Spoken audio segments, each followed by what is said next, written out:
Gan, narito po ako, gusto ko pong malaman sa inyo. Wala po bang mahuhulog na eroplano dito sa bansa namin ngayong buwan na to? Marami pong natatakot.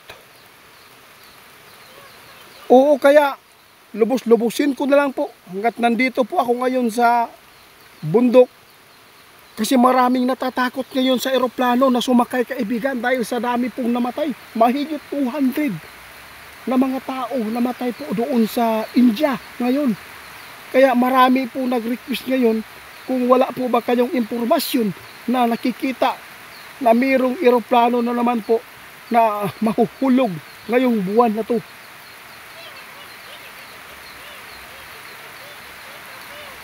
O gusto kong malaman kasi tinanong po nila sa atin. Sabi po nila, iti, pwede po bang malaman po? Kasi po uwi kami sa Amerika. No? Natatakot po sila, kaibigan. Nais po daw nilang malaman sa inyo kung wala po bang galing sa Pilipinas na eroplano na mahuhulog. Kaya rito agad ako kahit maulan. Maraming salamat, kaibigan. Guys, meron pong ipinapaabot si kaibigan. Wala po siyang nakikita na meron pong mahuhulog na eroplano po dito sa ating bansa. Ngunit, hindi pa rin tayo magkampante dahil po ang panahon natin, kung itugot mo na, kung ano ba yung tawag ng Tagalog kung tugutan man sa taas, guys, na may tabo na wala gyud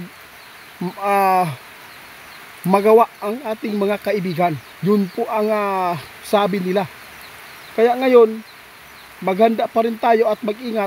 Kasi sabi ng ating kaibigan kanina, kahit po mayroon kaming mababasa sa aming kaharian na mayroong magkakaroon po na mayroong ano yun kaibigan, may dumaan dito. Ibon daw, guys. Sige. Bumangga yung ibon na. Ngayon, guys, meron akong ipahibalo sa inyo ha. Ingon si kaibigan, ayaw gyud mo og kumpiyansa karon, no? Kaya ang eroplano wala pa gyud niya natugkad, guys. Sa mga nagahimo ana, no? Kung bakit kahit lalapag na, nadidisgrasya pa rin, nag-aaberya pa rin po yung mga eroplano ngayon. Kaya mag-ingat kayo. Kahit wala pong nakikita si kaibigan na mayroon pong babagsak. Pero gusto kong malaman, kaibigan, ano po ba ang susunod na magaganap na naman po? Di kaya ito po yung hinuhulaan yung panaginip po ninyo na mayroong mga tao na hihingi ng tao. Baka ito na po.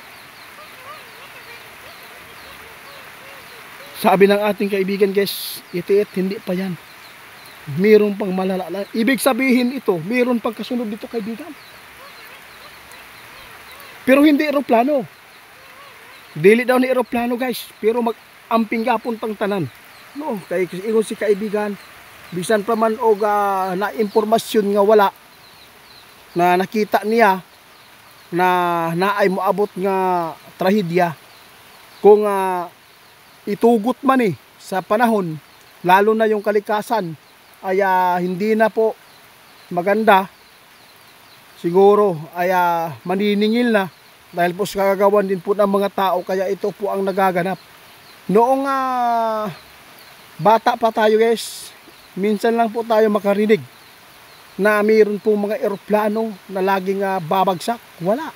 Dahil po rin, guys, ngayon ko lang po na laman po sa ating mga kaibigan dahil sa kalikasan, guys, no? Isa na po dito ang nakapagbigay po ng hindi maganda po sa mga makina ng eroplano. Oo, alam po ninyo, guys, kapag ang tao ay nagpasobra yun, nadadamay yun ang mga tao na mga inusinti. Kaya dapat tayo mag-ingat.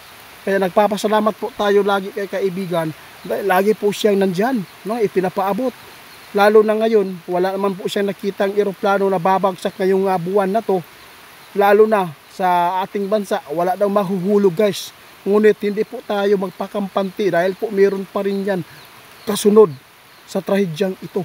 Tulad po lang sinasabi ng ating kaibigan, mayroong tsunami na magaganap guys. Hindi man po dito sa atin no, nakikita, pero kadalasan po ito magaganap sa ibang bansa din. Kaya mag-ingat po tayo ngayon guys sa mga lindol po na mangyayari sa Pilipinas.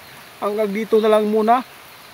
Maraming salamat. Shout out pala kaya Jan Digia. Salamat bro. Wilbert Lagare, Jojo Parilla, at saka Sir Joey. Maraming salamat sa inyong suporta. Lalo na po si Mama Joan TY, Ate Blomaris. Salamat. Lalo na po si Ma'am Kit. No? Salamat po sa inyo ma'am. Sa inyong pagsubaybay sa aming channel. Lalo na po yung mga tao na naniniwala at nagtitiwala sa mga langis natin na pinadala sa inyo. Maraming salamat at marami po mga tao din na natutulungan po natin sa pamamagitan po ng mga ugat ng sinukuan. Ay napakabisa itong gamitin sa mga karamdaman po na hindi po nakikita ng mga doktor, na ito ay ilaga at nakapagbigay po ng lakas, at yung mga tao na hindi po nakakatayo ay natulungan din po silang maagapan. Kaya salamat po din po sa mga tao at lalo na sa Panginoon